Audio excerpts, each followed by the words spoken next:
we did our part. I think we absorbed ourselves, colleagues. We've done our part. Okay? Please. I don't know whether the president is inviting the caucus so that he signed the bill before caucus members, because they overwhelmingly supported the bill. I will request him, if that is the purpose, he invites Honorable Cecile Gwai to also witness, because she had requested. But we did our part. Colleagues, we did our part. We passed the bill here. Okay? And where I really have a very strong conviction, the president, Honorable Saro Pendi, led a group where we had a conference here, International Parliamentary Conference, African Parliamentary Conference on family values. And the president met this team, and he really thanked Parliament for doing their part. So if there is any ally we have on this bill, I'm sure it's the president. If there is any ally we have, it's the president. And I know he's a very strong leader, especially on such a matter. So let us not go into details of caucuses, but for us, it has gone on record, we've done our part.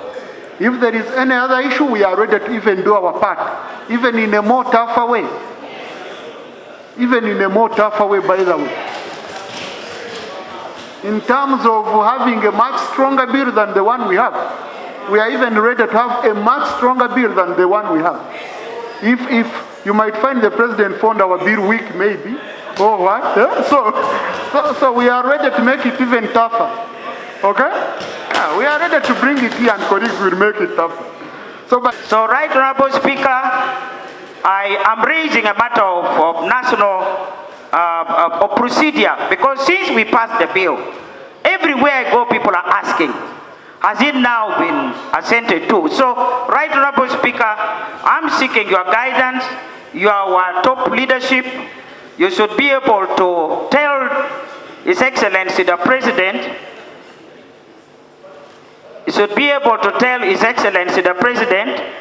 that the whole country is anxious to see him append a signature, and I'm requesting through you that the day he's appending his signature, we want some representatives from the House to be present, to endorse, to own it, and to make sure the country and the people we represent in this House know that the entire Parliament has endorsed that particular piece of legislation.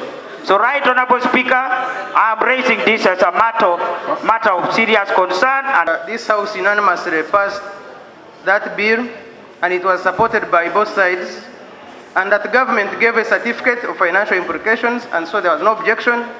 I have with me a letter addressed all members of the General Parliamentary Caucus for the meeting on Thursday, and it says the purpose of the meeting is to discuss, among others, the Homosexuality Bill 2023. Now, my concern, Right Honourable Speaker, is that this process ended, the process of consultation for this bill.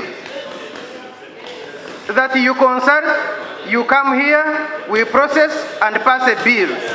Now, for the caucus now, Right Honourable Speaker, for the caucus now... Please, let's listen to one another. Let's listen to one another. Order in the House. Please listen to the rope in silence. The rope is requesting to be heard in silence. Right Honourable Speaker, my concern is that whereas this bill was passed and we agreed unanimously, I see attempts to discuss what we already passed. And therefore, as a member of Parliament, of course, but also as a leader on this side, I am concerned that our members, are being called to discuss what we have concluded.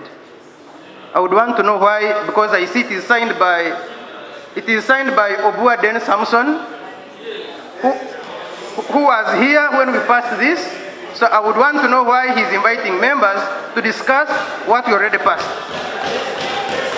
The Honorable Solomon Silwany has informed us about a letter written by the Deputy Attorney General to the President. The Attorney General has confirmed that they have written. Right Honorable Speaker, the Deputy Attorney General gave support to the entire process in this House as we processed clause by clause. Right Honorable Speaker, would it not be procedural right that the Honorable Solomon Silwany lays that document on the floor so that we can look at it and see what is contained in that letter? Because I find it strange.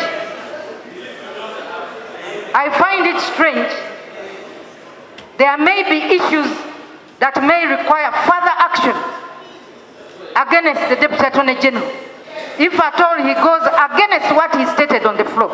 So would it not be procedurally right for the Honorable Solomon Silwany to print and lay that document on the table? When you read our constitution, the Constitution of the Republic of Uganda, Article 91.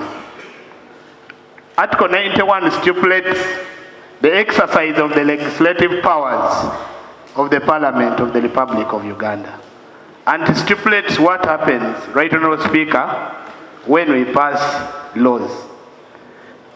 Right Honourable Speaker, I have information and which I relay to Parliament when given the opportunity, Right Honourable Speaker, that the Deputy Attorney General of the Republic of Uganda is strongly writing to the President, de-associating himself with the Act, the Anti-Homosexuality Act, which we passed in Parliament. And strongly, Right Honourable Speaker, advising the President not to sign the bill, Right Honourable Speaker. And at the right time, I will bring this information. If you give me leave, Right Honourable Speaker, it's a matter of going and I get the information and I bring. Right Honourable Speaker, now that the Senior Attorney General is here in the House, would it be procedurally right? I'm on procedure, Right Honourable Speaker. No, I'm on procedure. Yeah, you see, Honourable. Order. Yes, I'm on procedure. Please, it's me.